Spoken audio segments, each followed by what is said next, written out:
Katikati pagumu leo. Ila Shua Boy na Ajibu. Nani mwingine leo katikati pale? Lau. Nikimpress huyu inawekwa nyuma huko. Ya zaidi kwa namba 10 pale. Nikipress kuna rudi huko. Nikaona ujinga wale. Naomba sabu. Niua. Nimegusa mpira mara 2 leo kwa mara ya kwanza rafiki yangu. Bwana. Tunamshukuru. Bwana engineer.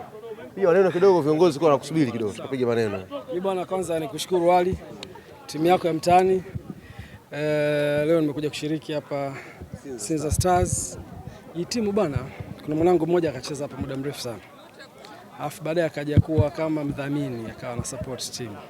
Sasa hivi ametangulia mbele za haki. Kwa hiyo tuchukue fursa hii pia kumwombea ndugu yetu Sele. Lakini pia jambo la pili, nimefurahi kuja kushiriki na wanamichezo wenzangu. Bahati nzuri sasa hivi ligi zimesimama. Kwa wachezaji wengi wako kwenye mapumziko, lakini wanafanya mazoezi wakiwa kwenye timu zao na wengine wakiwa nyumbani.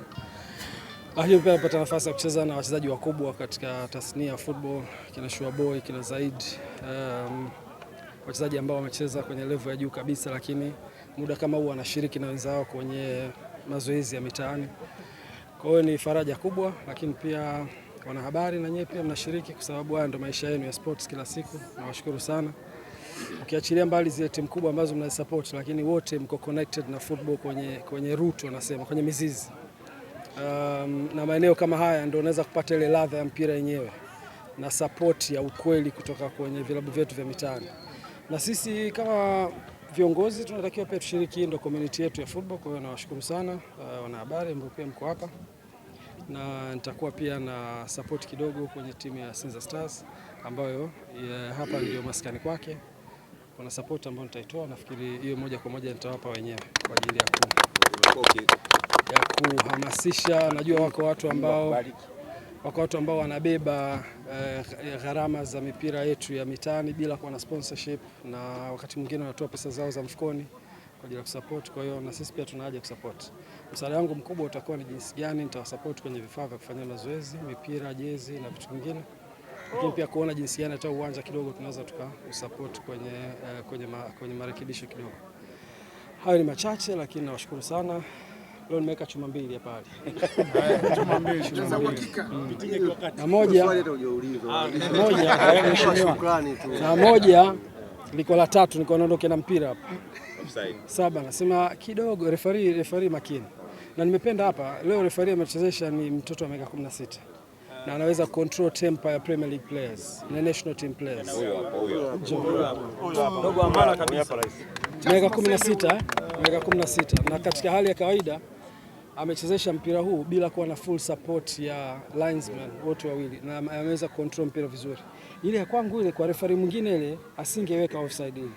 Sema wewe unaonekana unafuata sana maelekezo ya sheria 17 za mpira. Na kupongeza, ilikuwa clear offside. Na hukuwa una support ya linesman. Kwa hiyo maana yake umetumia knowledge na positioning, kwa sababu usingeiona ungekuwa uko katikati na mimi niko mbali, usingeweza kujua ule mstari ukoje. Umefanya maamuzi sahihi na kipaji kikubwa unacho. Nafikiri ni njia sahihi kuweza kuona jinsi gani tuna motivate vijana kama wao pia wakafika kwenye malengo. Kwa sababu hachezeshi tu kwa sababu anataka kuchezesha, ni kitu ambacho inaonekana na talent nacho. Na decision ni kitu kikubwa sana. Unajua referee ni hakimu kwenye mpira. Judgment yake ndio inayosimama. Na ile sense of right and wrong, kuwa na taaluma ya kutambua hili ni jambo ni kosa na hili sio kosa, ni karama ambayo Mungu anaweza kukupa. Kwa hivyo unapoweza kuamua kwamba hii ni foul, hii sio foul, hapa twende, hapa simamisha mpira ni foul, ni uwezo wa kujudge na kuwa na ile wanaita sense of right and wrong ambayo wewe unayo. Kwa hiyo kinachofuata hapo ni kwenda sasa kujisomea, kupata taaluma, ukatuwakilisha. Na kwa bahati mbaya hatujawa na waamuzi wengi sana Tanzania, nchi ya watu milioni 65 wanaenda kuchezesha mashindano ya kimataifa. Kwa hiyo kuna gap hapo kwenye ile eneo. Waamuzi tunao wanafanya vizuri, lakini hawajafika kwenye viwango vya kimataifa. Wako ambao mpaka sasa hivi wanafanya vizuri. Tumeona nilikuwa juzi Morocco kule, nimeona marefari wetu wamechezesha under 17 AFCON walikuwa kule kina Arajiga. Kwa bahati mbaya Arajiga amechezesha vizuri sana kule. Amechezesha mechi kubwa mpaka hatua ya robo finali. Zilipopita, nafikiri watu wengi hawalijui, zilipopita timu zetu kwenda hatua ya nusu finali, wale watu ambao wanahusika na hizo timu wote wakainguliwa. Marefari wanaotoka katika hizo nchi 4 wote wakainguliwa. Kwa hiyo hakutakuwa kuna refari ambaye anachezesha AFCON. Kwa hiyo kwa upande mwingine hapo Rajiga alimaindi. Kwa hiyo Rajiga amerudishwa. Lakini kwa maslahi mapana ya nchi atakuwa amefurahi.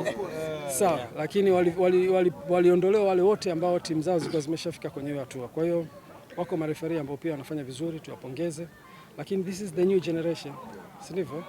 Tunahitaji kuwapa support. Na Ali, hili jambo mimi nakuomba tumchukue kijana, mawasiliano yake apelekwe kwenye hatua inayofuata. Asante. Dogo, atambulishwe kwenye taasisi kama hizo, si ndivyo? Zinazohusiana na waamuzi ili tuweze kumsaidia. Sawa. Yuko form 3, anasoma Mashujaa Sinza. Kwa hiyo pia taaluma anayo.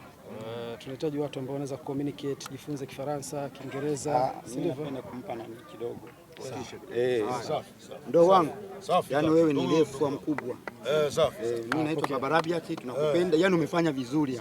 Umeona goli la engineer kabisa. Okay hapa.